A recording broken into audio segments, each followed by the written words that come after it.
A paz do Senhor, queridos irmãos, pastor Davi Passos, aqui para mais um estudo bíblico da Escola Bíblica Dominical. Hoje estaremos falando sobre a nossa 10ª lição, que tem o tema Espírito, o âmago da vida humana. Então, temos aí, você abra a sua lição, abra a sua Bíblia e vamos aqui meditar um pouquinho nesta palavra, meditar um pouquinho aqui neste tema, aonde o textuário nos traz o seguinte texto, lá em Zacarias capítulo 12, versículo 1 diz: peso da palavra do Senhor sobre Israel, fala o Senhor, o que estende o céu, e que funda a terra, e que forma o espírito do homem dentro dele. Então, na verdade prática, a lição nos apresenta o seguinte texto: uma vez livre, nossa alma recebe vida espiritual e dirige nosso corpo para adorar ao Senhor. Então, a lição, ela nos apresenta alguns textos bíblicos para que nós possamos aqui fazer leitura, né?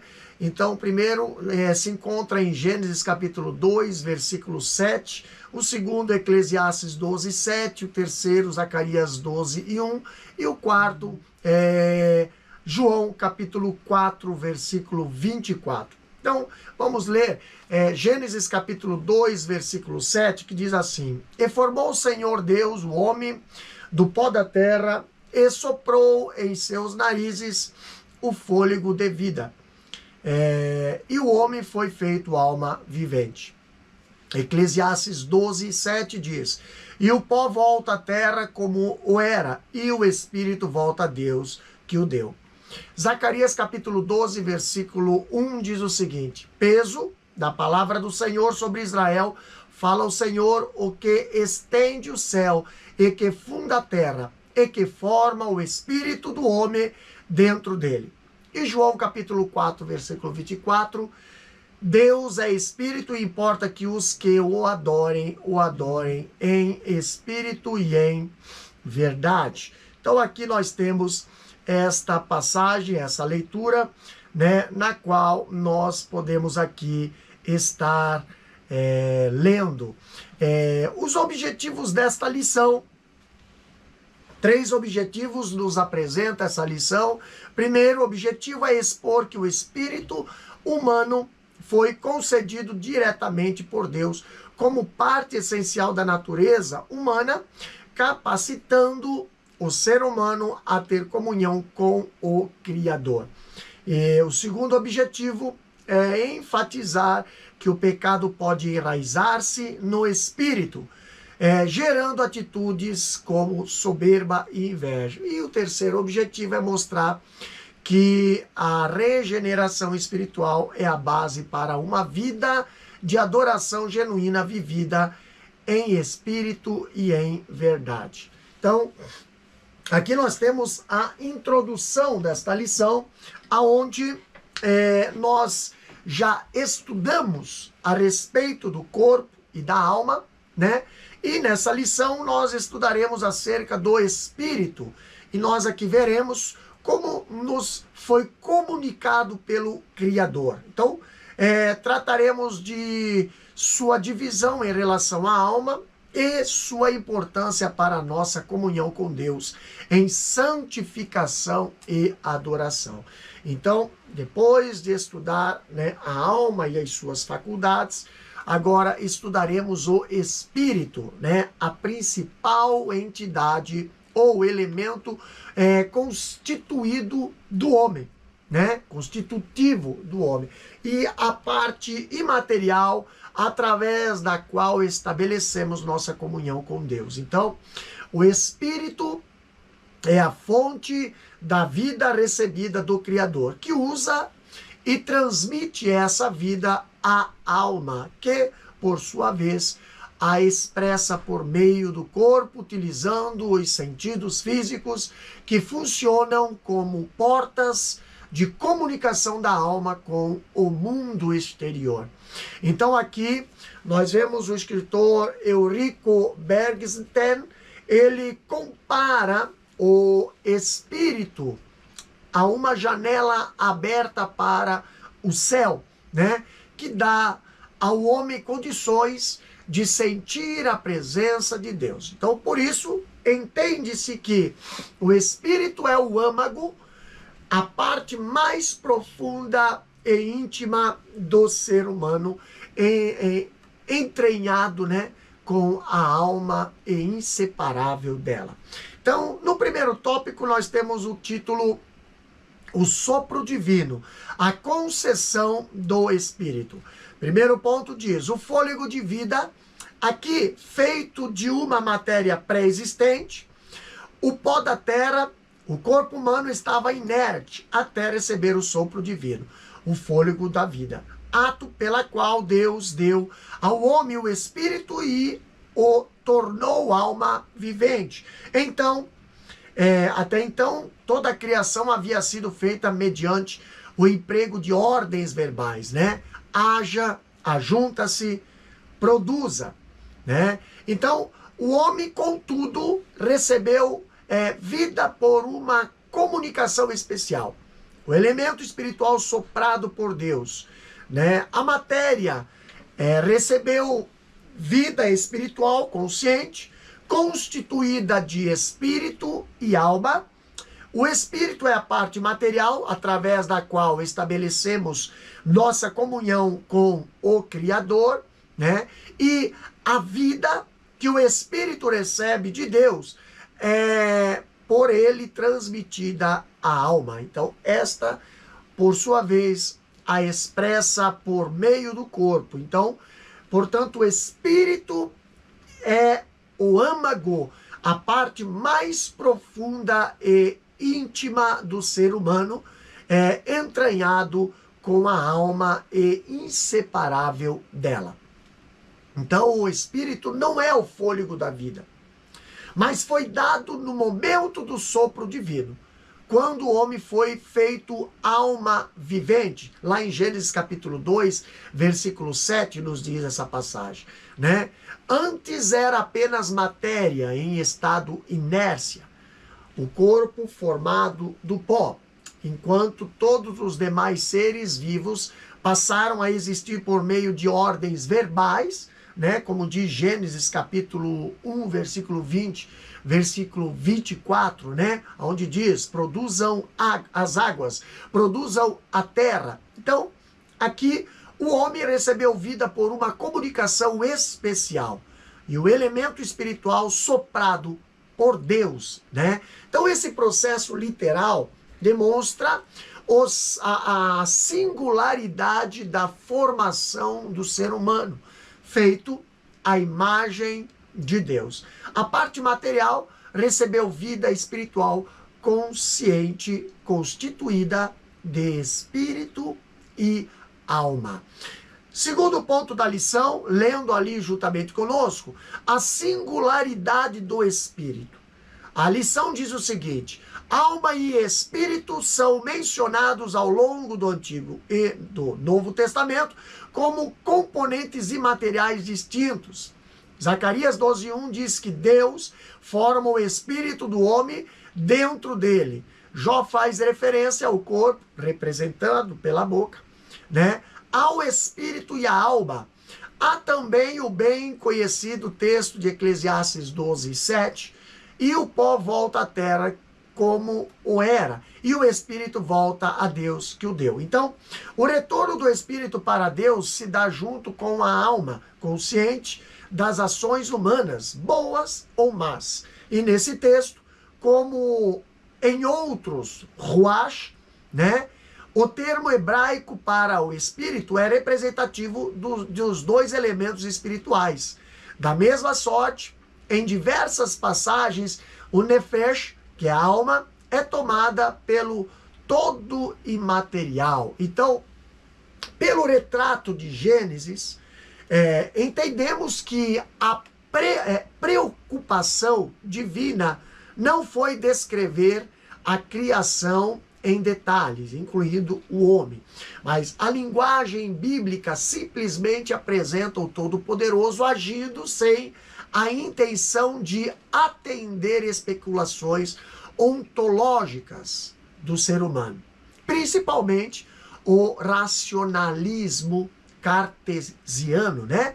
Então, além de pertencer à soberania de Deus, essa decisão está perfeitamente alinhada ao fato de que o homem jamais consegue explicar, né, os feitos divinos, por mais que especule.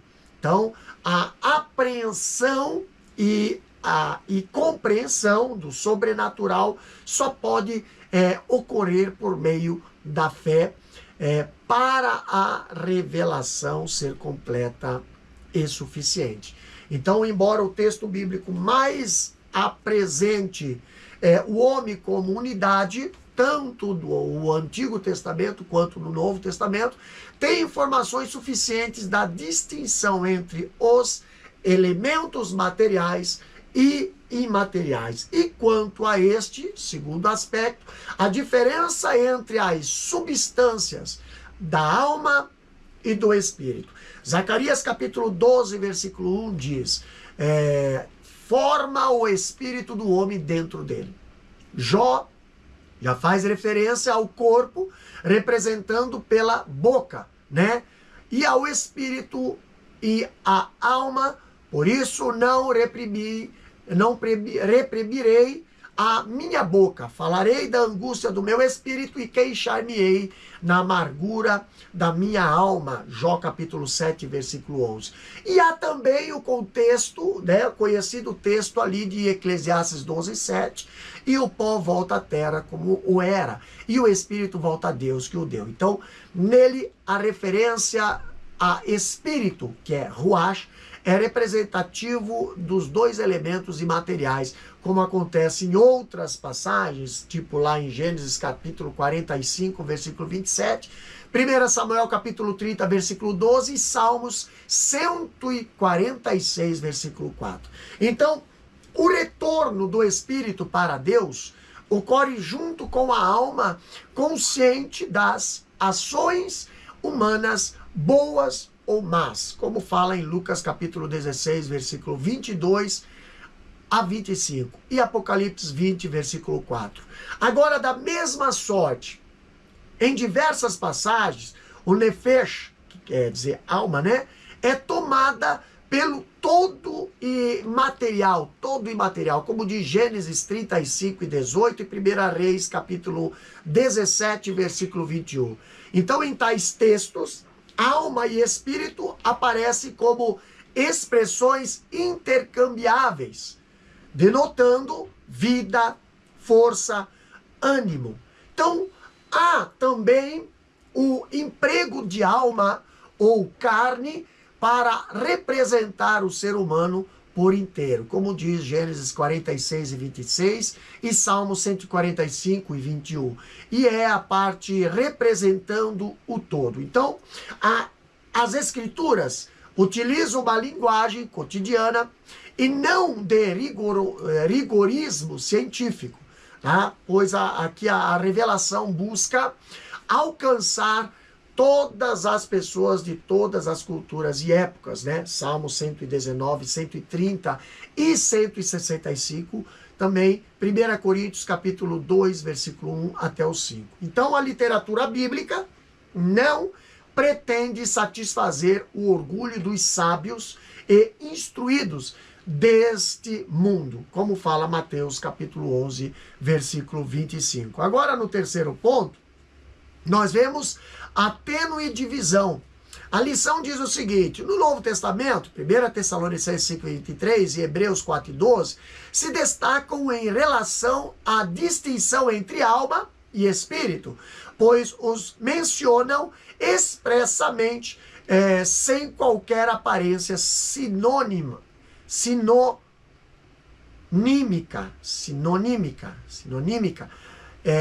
O segundo texto, aliás, refere-se à tênue divisão que há entre os dois componentes imateriais e é acessada sobrenaturalmente pela palavra de Deus, que penetra até o mais íntimo do nosso ser, onde alma e espírito estão entretecidos. Então aqui conclui-se, portanto, que apesar das discussões teológicas a respeito da composição tríplice, que é corpo, alma e espírito, né? Ou espírito, alma e corpo, as escrituras sagradas fazem claras referência a três partes, distinguindo-se, né? Distinguindo-se. Então, nós temos aqui na literatura neotestamentária, dois textos sempre se destacam no estudo da tricotomia. O primeiro é o já citado, né? 1 Tessalonicenses 5:23. A referência paulina ao espírito, à alma e ao corpo demonstra que espírito e alma são substâncias distintas. Os que abjetam ali a esse entendimento argumentam que Paulo não pretendia dividir o homem em três partes, mas apenas enfatizar a plenitude da satisfação. Ou que o apóstolo apenas quis dizer completamente, né? Então essa visão aqui, ela revela mais uma adesão pessoal ao dicotomismo que uma refutação bíblica exegética, né? Consciente ali e consistente, principalmente diante de tantos outros textos que mencionam alma e espírito com nítida distinção. Aqui nós vemos Marshall, ele analisando o modo mais fácil de interpretar os versículos ali de 1 Tessalonicenses capítulo 5, versículo 23, é como uma descrição da natureza humana como constituído de três partes. O acrescenta aqui, né? Ele acrescenta aqui, Paulo aqui distingue três aspectos da personalidade do cristão. Sua vida e relação com Deus através da parte espiritual, da sua natureza, né? Da sua personalidade ou alma e do corpo humano mediante o qual ali age e se expressa. Então Paulo as alista juntas aqui para enfatizar que é realmente a pessoa inteira que é o objeto da salvação.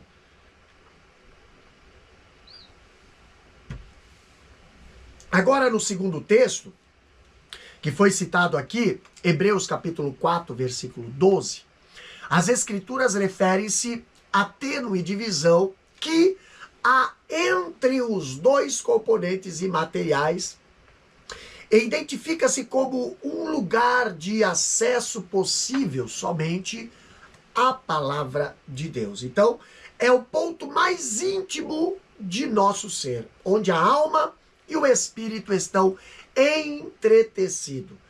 O que se tem, então, é que, apesar das discussões teológicas em torno da composição tríplice, espírito, alma e corpo, as Sagradas Escrituras, elas fazem claras referência a três partes, distinguindo-as, né? Distinguindo-as uma da outra.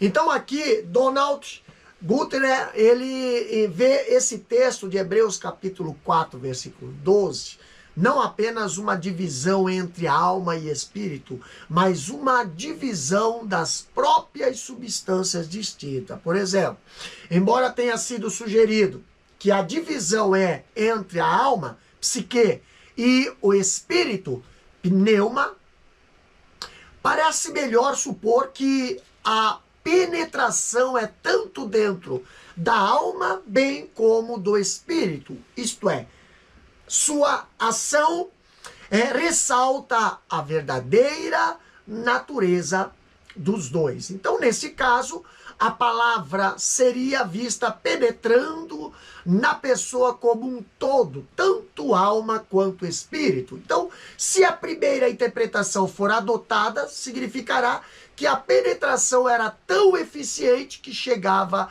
à linha divisória notoriamente obscura entre a alma e o espírito. Ele ainda reforça o entendimento aqui, tá? Relativo ao funcionamento de alma e espírito dentro da visão tricotômica, aqui afirmando que o uso neotestamentário de pneuma focaliza aqui o aspecto espiritual do homem, isso é, sua vida em relação a Deus, ao passo que psique refere-se à vida em relação a si mesmo, às suas emoções e ao seu pensamento. Então há uma forte antítese, né, entre os dois aqui na teologia de Paulo. No segundo tópico nós temos o tema espírito, pecado e satisfação. Primeiro ponto diz, pecado do espírito, pecados do espírito. Vamos ler na lição? A lição diz o seguinte, existem pecados do corpo, como a prostituição, e da alma, como os maus pensamentos. Mas também existem pecados do espírito, como o orgulho, a soberba, a vanglória, a arrogância e a inveja. Esses costumam ser piores que os pecados do corpo, sutis e às vezes ocultos. Os pecados do espírito causam terríveis males. Além de prejudicar seus autores, afetam e destroem muitos relacionamentos. Certas expressões pecaminosas da alma e do corpo, como iras, disputas e maledicências, geralmente são reflexo de pecados do espírito. Em alguns casos, não é difícil percebê-los, né? Sambalat, Tobias e seus asseclas não contiveram sua soberba e inveja, mas Neemias permaneceu firme, redobrando a vigilância e a oração diante de capciosas e sistemáticas oposições. Precisamos ter prudência e resiliência sem nos abalar. Então aqui nós vemos que as escrituras geralmente apresentam o conceito geral de pecado, principalmente porque a transgressão, né, é um ato da pessoa como um todo, e as suas consequências afetam todo o ser. Agora, contudo, é possível extrair também referências específicas em relação a pecados que envolvem diretamente o corpo com a prostituição, a alma como ali os maus pensamentos e o espírito, como a lição falou aqui, como o orgulho, a soberba, a vanglória, a arrogância e a inveja, né? Provérbios capítulo 16, versículo 18 e 1 Timóteo 3 e 6. Então, citando aqui o exemplo de Davi, nós vemos o escritor, pastor Antônio Gilberto, ele afirma que os pecados do espírito são às vezes piores que os pecados da carne, explicando que Davi cometeu pecados da carne terríveis, a ponto de dizer, ao ser repreendido pelo profeta Natã, lá em 2 Samuel capítulo 12, versículo 13, e Salmo 51, quando ele diz, pequei contra o Senhor. Mas o pecado do espírito que ele cometeu foi pior, levando-o a confessar, né? Gravemente pequei, como fala 1 Crônicas, capítulo 21, versículo 8, né? Toda iniquidade é pecado, diz 1 João, capítulo 5, versículo 17. Então, Antônio Gilberto, ele apresenta uma lista de pecados do espírito que inclui, além dos já citados no parágrafo aqui anterior, na lição, né, como a ganância, a cobiça, a ira, a amargura, o mau humor, o ciúme doentio, a hipocrisia, a leviandade, a irreverência com o que é sagrado, a mentira, o egoísmo, o roubar a Deus, a quebra do dia do Senhor, o mau testemunho, a desobediência, né? A desonestidade, a negligência na oração, e quanto a Bíblia, né? E o relaxamento com a obra de Deus. Então, pela lista apresentada pelo teólogo pentecostal, aqui nós observamos que vários dos pecados atribuídos ao Espírito também estão diretamente relacionados ou à alma ou ao corpo. Então, aqui a opinião também de Severino Pedro é um pouco distinta da opinião de Antônio Gilberto.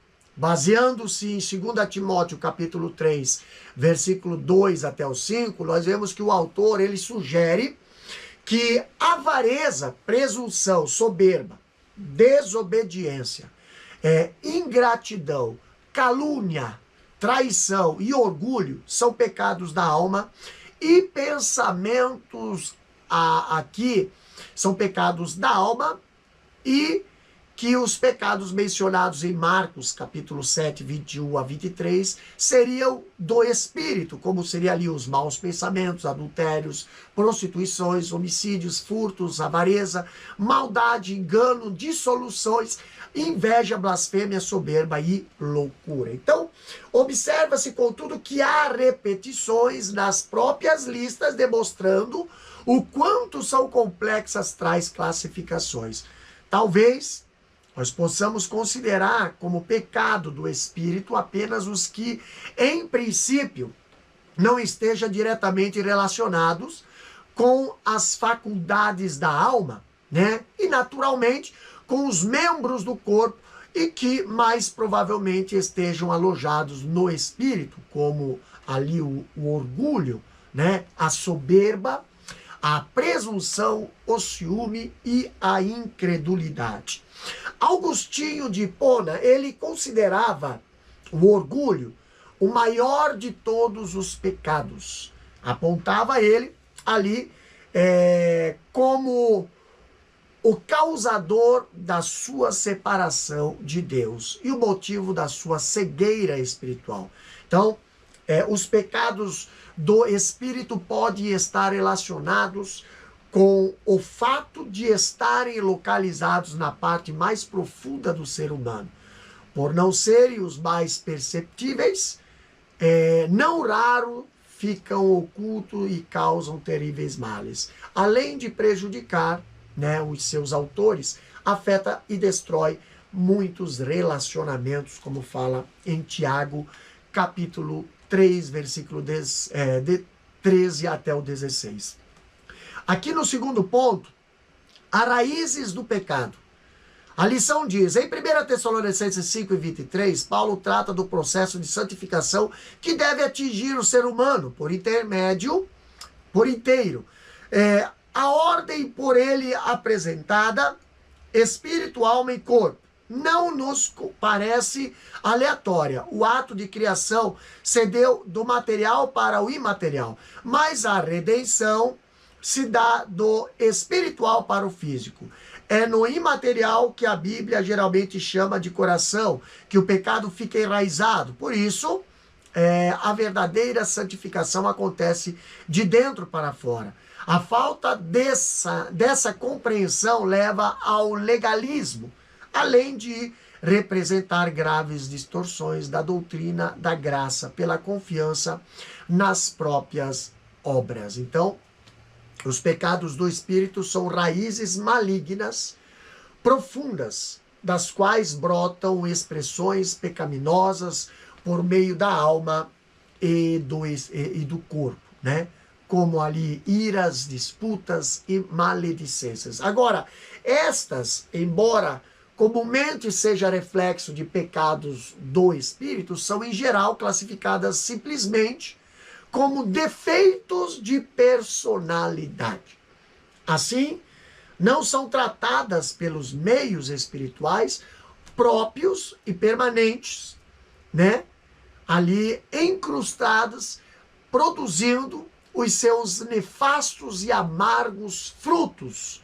Agora, de fato, uma compreensão parcial e pouco profunda do que realmente seja o pecado pode impedir-nos de alcançar estágios mais elevados de libertação espiritual e santificação. Por exemplo, o texto de 1 Tessalonicenses, capítulo 5, versículo 23, ajuda-nos nessa reflexão a referir-se à santificação do espírito, né, da alma e do corpo. Paulo, ele expõe um processo de santificação que não se contenta com o exterior, tá? Pelo contrário, começa no âmago do ser, no espírito, onde estão escondidas nossas mais profundas motivações. E não há espaço para o legalismo ou farisaísmo nesse ensino paulino que se refere à doutrina bem enfatizada por Cristo em relação aqui aos fariseus que se orgulhavam, né, das suas práticas exteriores. Então as suas crenças ali distorcidas levaram o mestre a confrontá-los, mostrando como publicanos, que eram os grandes pecadores para os judeus, estavam tendo atitudes mais justas do que eles, né? Numa das ocasiões, Jesus expôs essa verdade por meio de atitudes mais justas. Ali, por meio da parábola do fariseu e do publicano. O fariseu confiava nas suas práticas exteriores, como o jejum e os dízimos, enquanto o publicano apresentou-se contrito, rogando misericórdia, né? Ali em Lucas capítulo 18, versículo 9 até o 13, Jesus esclarece: digo-vos que este, está se referindo ao publicano, desceu justificado para a sua casa, e não aquele, está falando do fariseu, porque qualquer que a si mesmo se exalta será humilhado, e a qualquer que a si mesmo se humilha será exaltado. Lucas capítulo 18, versículo 14. Então, o grande erro dos judeus religiosos era confiar em práticas exteriores, né? Cristo aqui expõe os fundamentos da verdadeira santificação, que necessariamente deve começar do interior, né? Pelo contrário, não tem eficácia. Mateus 23 e 26. Então, o ensino de Paulo está em consonância com esse princípio, que enfatiza a santificação total, que, iniciada no Espírito, deve atingir o ser humano por inteiro. Então, a ordem apresentada por ele, ali em 1 Tessalonicenses, capítulo 5, versículo 23, espírito, alma e corpo, não é aleatória, tá? Enquanto o ato de criação deu-se do corpo ao espírito, como diz Gênesis capítulo 2, versículo 7. A redenção acontece do espírito ao corpo, né? Como nós vemos Romanos 8, 23 e 1 Pedro 1 e 23. Então, sem Cristo, estávamos espiritualmente mortos em ofensas e pecado, como fala Efésios 2 e 1. E na parte material, que a Bíblia geralmente chama de coração, que o pecado fica enraizado, como diz Mateus 15, 19. O escritor aos Hebreus menciona a raiz de amargura, que brotando pode perturbar e contaminar a muitos, né? Hebreus 12, 15. Aqui Donald Stamps, ele ainda ele entende que essa raiz de amargura como uma atitude de profundo ressentimento no coração que continua a crescer, trazendo consequências para as outras pessoas. Ele ainda diz que pode tratar de uma atitude de ressentimento amargo, né, para com a disciplina de Deus, em vez da humilde submissão aos seus planos para a nossa vida. O que se encaixa bem em pecados do espírito, como presunção, soberba e incredulidade. Então aqui é importante observar que a raiz de amargura brota em consequência do abandono da graça de Deus, que nada mais é do que o orgulho humano no mais alto grau, na falsa crença de suficiência. Por tudo isso, a verdadeira santificação é gerada no interior do ser humano e expressa-se em toda a sua maneira de viver. Então, Ezequiel 36, 26 e 27, Romanos 8, 10 a 13 e Gálatas 5 e 22. A falta dessa compreensão leva ao legalismo, além de representar grave distorção da doutrina da graça pela confiança nas próprias obras, como fala Mateus 23, 25 e 28 e Efésios 2, 8 a 10. No terceiro ponto, vencendo o pecado, a lição nos traz o seguinte texto. A força do pecado arraigado em nosso espírito somente é vencida quando deixamos de confiar em nós mesmos e dependemos inteiramente da graça de Deus e seu poder salvador e santificador. Como ensina Paulo, a lei do Espírito de vida em Cristo Jesus nos livrou da lei do pecado e da morte. O que é impossível à força humana tornou-se possível mediante o poder divino operante em nós. Revestir-se de mansidão e humildade no modelo de Cristo é essencial para uma vida espiritual saudável e frutífera. A arrogância sequer deveria ser nominada entre vós. Quando contendas, inclusive pública, são feitas em nome de Cristo, é porque ainda não compreendemos o que é o verdadeiro cristianismo. Ao servo do Senhor não convém contender. Purifiquemo-nos de todos os pecados, inclusive do Espírito, pelos meios da graça, aperfeiçoando a santificação no temor de Deus. Então, a força do pecado enraizado em nosso interior só é vencida quando deixamos de confiar em nós mesmos e dependemos inteiramente da graça de Deus e do seu poder salvador e santificador, como fala Romanos 6 e 14 e Hebreus 10 e 10. Então, como ensina Paulo, a lei do Espírito de vida, né, em Cristo Jesus, nos livrou da lei do pecado e da morte, como diz Romanos 8 e 2. Então, o que era impossível pela força humana, torna-se possível mediante o poder divino operante em nós, como diz Romanos 8, versículo 3 e 4. Então, diante aqui desta realidade espiritual, o pecado como força que reina em nossa natureza carnal, práticas legalistas, né, são um caminho de verdadeira tragédia e de não frutificação para o cristão. Então, ante a confiança na própria força e não no poder do Espírito. As disciplinas espirituais são importantes, queridos. Aqui são importantes ferramentas no processo de santificação ou processo de mortificação da natureza carnal. Contudo, só são válidas se usadas como meio de humilhação e dependência de Deus, no modelo aqui de Cristo, como fala Filipenses 2, versículo 3 até o 8, né?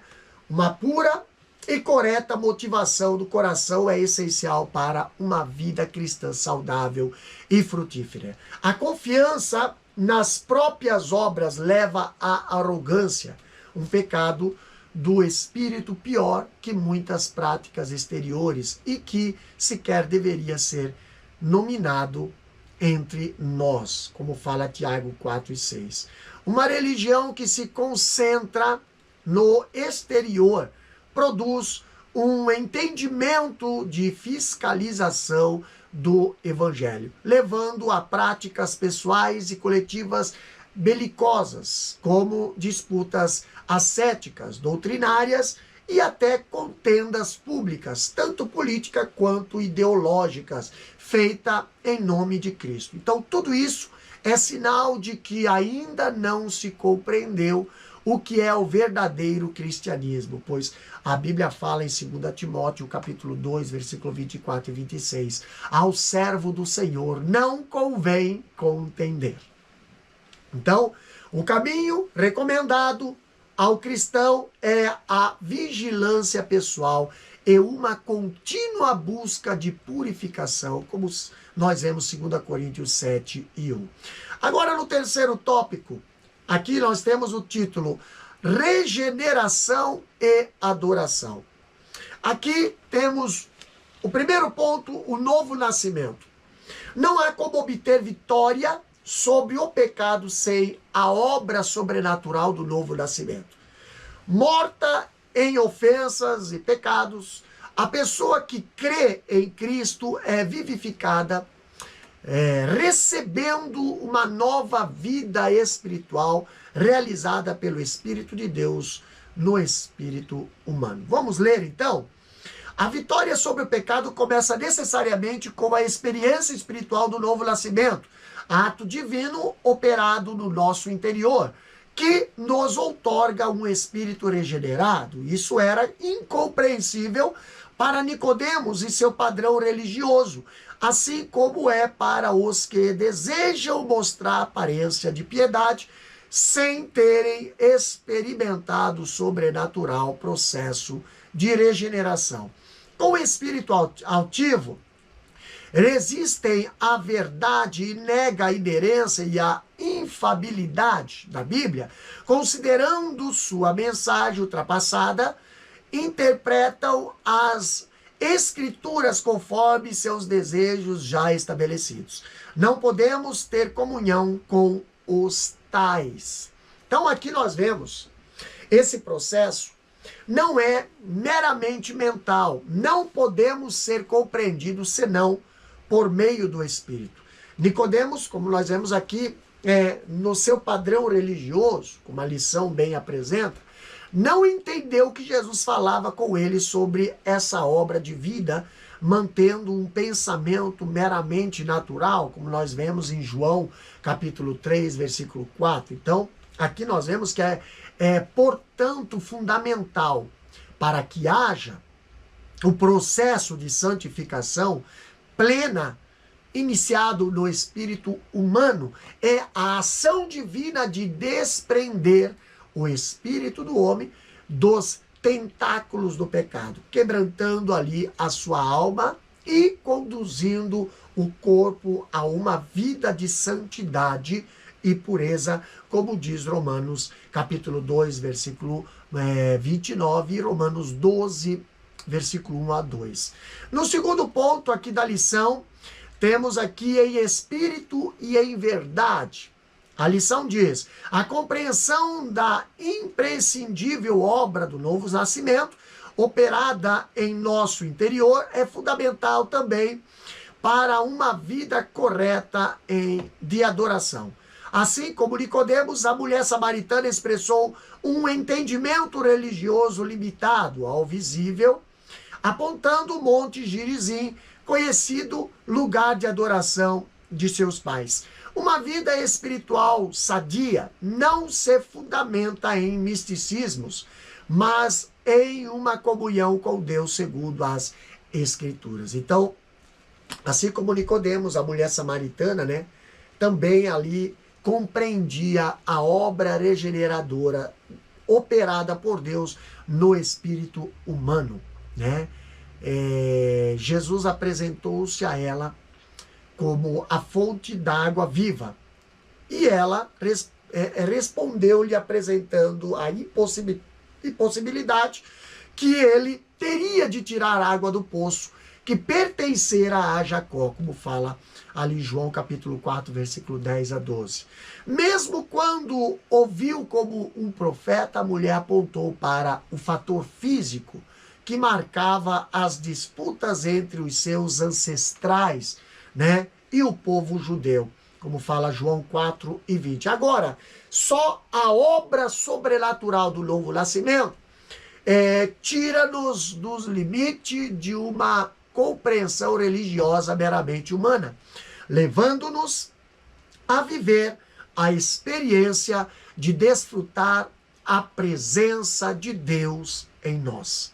É uma presença viva, é uma presença constante e renovadora que nos estimula a cada dia, gerando em nós um espírito de adoração conforme a vontade divina revelada nas Escrituras. Então aqui, o sentido da expressão em espírito e em verdade, que fala em João capítulo 4, versículo 24, é exatamente este, da profundidade e da correção da prática da adoração. No comentário do Novo Testamento, aplicação pessoal, ali explica, né, a expressão em espírito se refere ao espírito humano, isso é, o ser interior e imaterial que existe em cada pessoa. A entidade soprada por Deus que corresponde à própria natureza de Deus, que é espírito. Agora, usando os temas do diálogo de Jesus, a adoração envolve a consciência daquela fonte de água viva, né, individual, que Deus plantou dentro de cada um. Então Deus habita dentro de cada crente, e esse é o lugar onde ocorre a verdadeira adoração. E a expressão em verdade, que significa de forma verdadeira ou autêntica, isso quer dizer que todas as pessoas, judeus, samaritanos e até gentios, precisam adorar a Deus reconhecendo o seu caráter e natureza, assim como a necessidade de sua presença. Então, adoramos em verdade porque estamos adorando o que é verdadeiro. Então, a prática da religião sem o Espírito de Deus agindo no espírito humano é meramente carnal e nela prevalece o controle do homem. Tá? Os Gálatas viveram a experiência de começar o espírito e bandear-se para a carne, como diz Gálatas 3:3, submetendo-se aos mestres judeus que exigiam a circuncisão pelos seus meros caprichos. Gálatas capítulo 6, versículo 12. Então, em situação ainda piores, estão as religiões que promovem ali disputas violentas baseadas em crenças relativas a coisas e lugares, né? O islamismo é a principal ali delas. Terceiro ponto que a lição nos apresenta é um espírito quebrantado. Lição diz a seguinte: o pentecostalismo clássico sempre foi despido de crenças e práticas alheias às escrituras, buscando sempre refletir o autêntico cristianismo bíblico. Como Jesus ensinou a samaritana, Deus é espírito e importa que os que o adoram, o adorem em espírito e em verdade. A verdadeira e pura adoração nasce de um espírito quebrantado, em simplicidade, sem pretensão de louvor ou glória humana. Então, aqui nós temos o verdadeiro cristianismo. Bíblico é autêntico e espiritual. É a religião do espírito. Nele, as práticas externas são realizadas em sintonia com a doutrina bíblica da liberdade cristã. Visam glorificar a Deus e não nos tornar-se merecedores de salvação. Seja no aspecto individual, seja nas liturgias públicas, o que realmente conta é a posição espiritual, o propósito do coração e não adereços materiais. Então, os pentecostais entendem que a verdadeira adoração nasce de um espírito quebrantado, sem pretensão de louvor ou glória humana. As experiências por meio dos dons espirituais são valiosas e sem qualquer propósito de especularização. Além do mais, nossas reuniões públicas são importantes e necessárias, mas não pode negligenciar nossos momentos a sós com Deus, nos quais temos a oportunidade de aprofundar nossa comunhão com Ele, fortalecendo nosso espírito, o âmago do nosso ser. A conclusão dessa lição diz o seguinte: âmago da vida humana, o Espírito nos foi dado por Deus para que mantenhamos comunhão com Ele.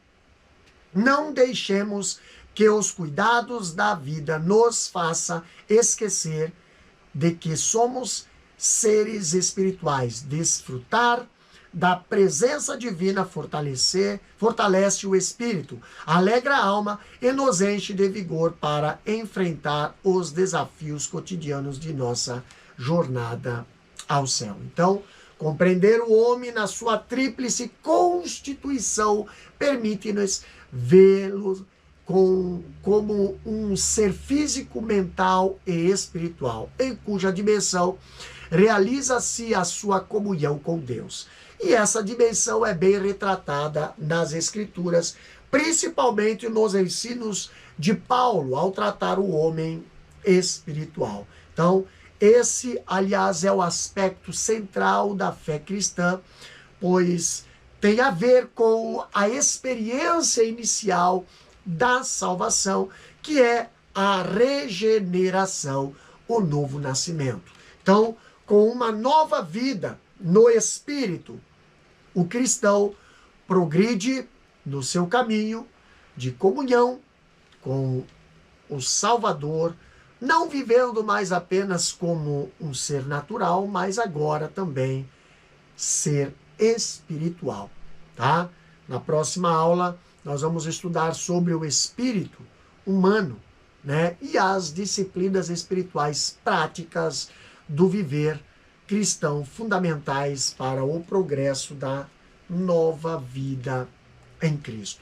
Vamos para o nosso questionário, revisando o conteúdo. Primeira questão diz o seguinte: que ato divino demonstra a doação do espírito ao ser humano? Resposta: feito de uma matéria pré-existente, que é o pó da terra, o corpo humano estava inerte até receber o sopro divino, que é o fôlego da vida, ato pelo qual Deus deu ao homem o espírito e o tornou alma vivente. Gênesis 2:7. Segunda questão: quais os principais textos neotestamentários que mencionam a tríplice composição humana? Resposta: no Novo Testamento, 1 Tessalonicenses 5:23 e Hebreus 4:12, se destacam em relação à distinção entre alma e espírito, pois os mencionam expressamente, sem qualquer aparência sinonímica. Né? Terceira questão: existem pecados do espírito? Cite exemplos. Resposta: mas também existem pecados do espírito como o orgulho, a soberba, a vanglória, a arrogância e a inveja. Provérbios 16:18 e 1 Timóteo capítulo 3, versículo 6.